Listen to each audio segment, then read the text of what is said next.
Yeah, this is Piper, also known as Sean, and you're watching Mobility TV with my boy Hawk One.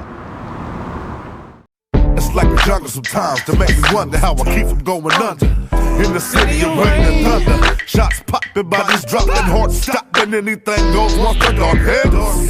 These suckers let us start shit, test the niggas hard to make them look up and spark shit. Like unload the whole cartridge off. All right, I want to give a special shout out to this man that's here today. I really appreciate him showing up. I asked him to come through on his busy schedule. Brother, why don't you go ahead and introduce yourself so the people know who you are? My name is Sean Piper, and a lot of people call me Piper. You know, hey Pipe, man. Where are you from? Where you from? High Point, West Seattle.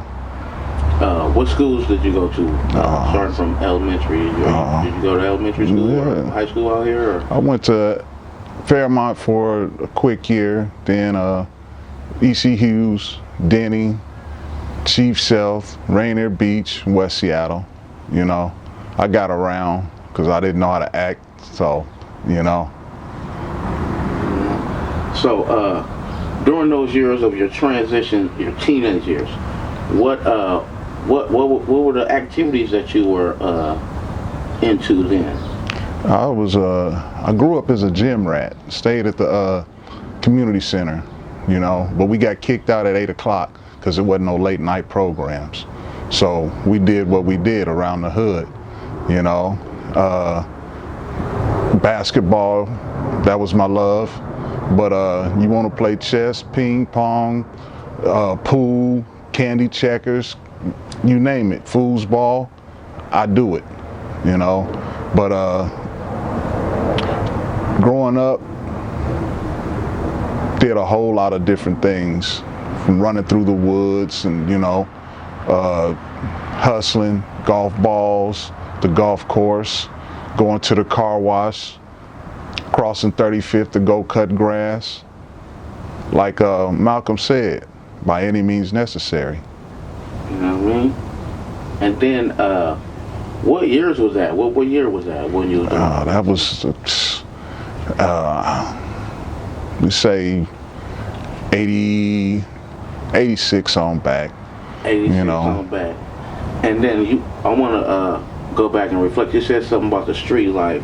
So did you have did you graduate from high school and go straight to college, or what did you do after high school?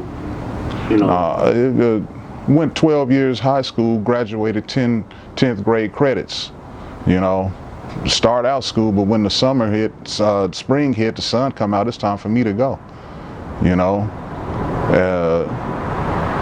and by then, was doing stuff, illegal activities, burglarizing, you know, selling weed at the school, and then that escalated into the drug game.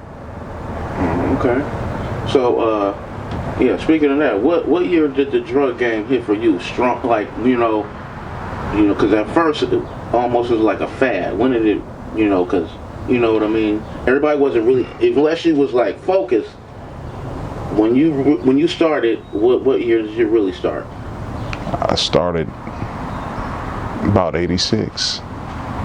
You know, drugs hit the scene in my city, and my mom got caught up in it, and so from having, have not having, went through all emotions. But I was one of the first ones out of my neighborhood, from those who grew up in the neighborhood, to pick up a sack, you know, and had to do what I had to do. Yeah. So from that, when you graduated from high school, did you try to get a job, or did you try to succeed in another way, or was this your main focus to stick with the drugs? Because, you know, what I'm asking you is, did you have any kind of dreams or aspirations, maybe to be a lawyer or a doctor or something like that? Man? No aspirations to be a lawyer, doctor, nothing like that. didn't stay in school long enough. Even though I was good at basketball, I didn't stay in school long enough to really be thought of as a candidate to go to college. So I didn't think about college, you know. I thought about working, you know. All that I learned, my hustle and my work ethic, all came from in the house, because even though my mom was caught up in the drugs, before she got on drugs, she was a worker. She worked wide world of music. Some of y'all know it as Music Land. You know, she did that and elevated and went on to working for the Housing Urban Development. But after she got done with work, she'd come home and she hustled, you know. So I learned everything that I know from hustling inside the home. You know, my mom always worked and hustled. So that was me. I worked and hustled. I kept a job, but I also kept hustling. Okay. Sometimes people don't understand, because it's a different term of hustling, or, you know what I mean, was you cutting grass, or what kind of hustling was you doing? Supply and demand. If you wanted it, if I didn't have it, I know somebody that did, whatever it may be. You know, I remember days, me and my dudes, we statute of limitations is up, so, you know, talk about, you know, going into the housing authority, stealing ladders. Guy want ladders, we gonna get him some ladders, you know. Selling weed, you know. You want whatever you want, you know. Middlemaning, call it what you want to, you know. Then I became a full-time drug dealer. Hey, Sean, I don't mean to, I need you to go back a little bit for me. And where did you do all this? In High Point. What scene was you in? I was in High Point. Okay, and where High Point located? It's West Seattle, best Seattle. Oh, okay. West side, the best side. Oh, okay. Graham, Lanham, High Point Drive, Psycho Lane, 32nd, Morgan, you know.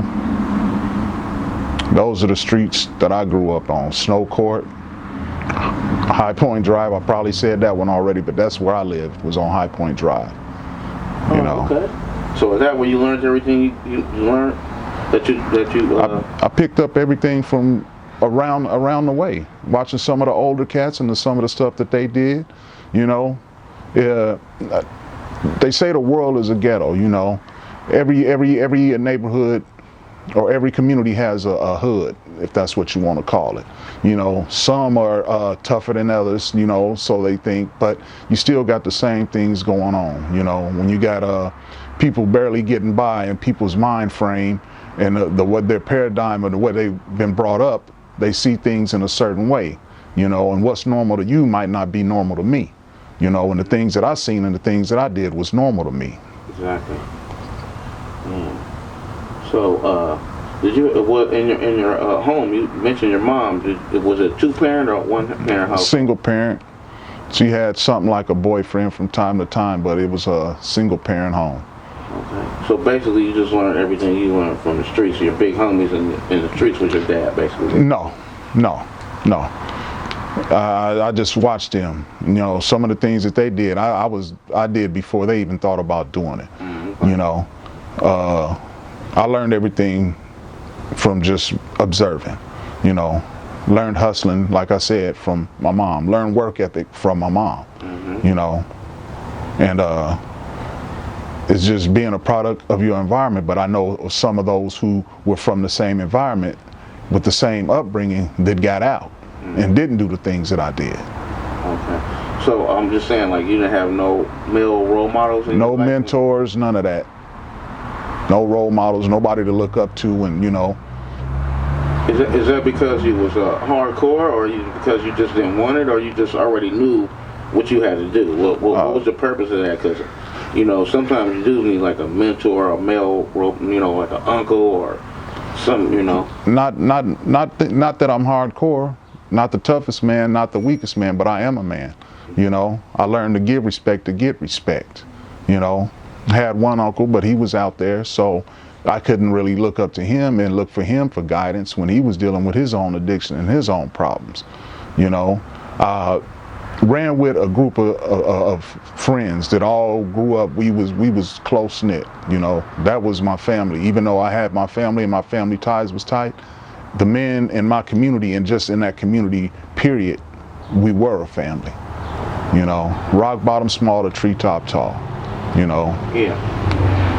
That's awesome, man. That's awesome. So, get back to your life. So, you say in the 86 is when you started.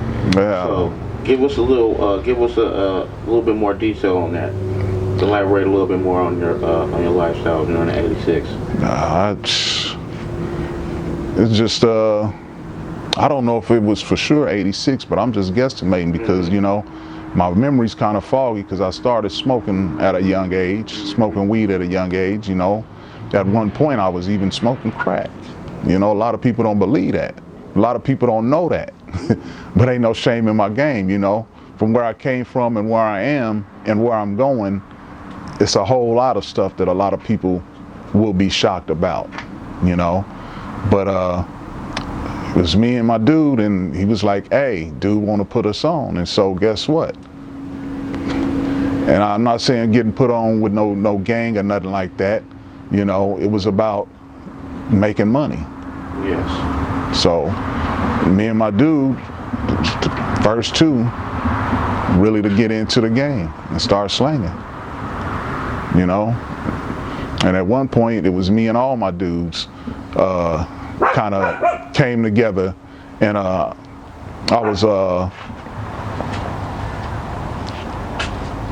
working for some of my dudes, and it didn't pan out right. You know, the way the game was back then, it was, you know, it was kind of not the best for me.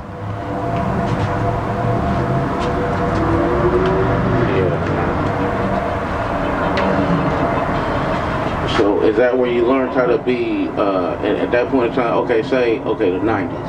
How were you in the 90s? Let's skip to the 90s. Businessman, straight businessman. I treated it. I was hustling hard. I was a businessman, you know, and just hanging with me and my dudes.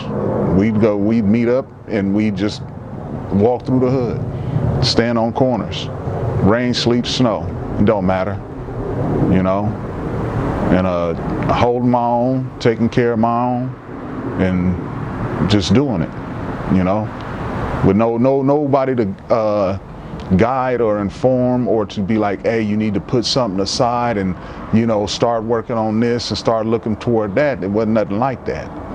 It was okay, make the money, go to Big Five, and you know, buy as many pair of spot builts. You know, cats don't know about them, the most spot builts. You know, buy as many pairs of shoes as you want to. Go down and rent out the hotel, and you know, do what you want to. So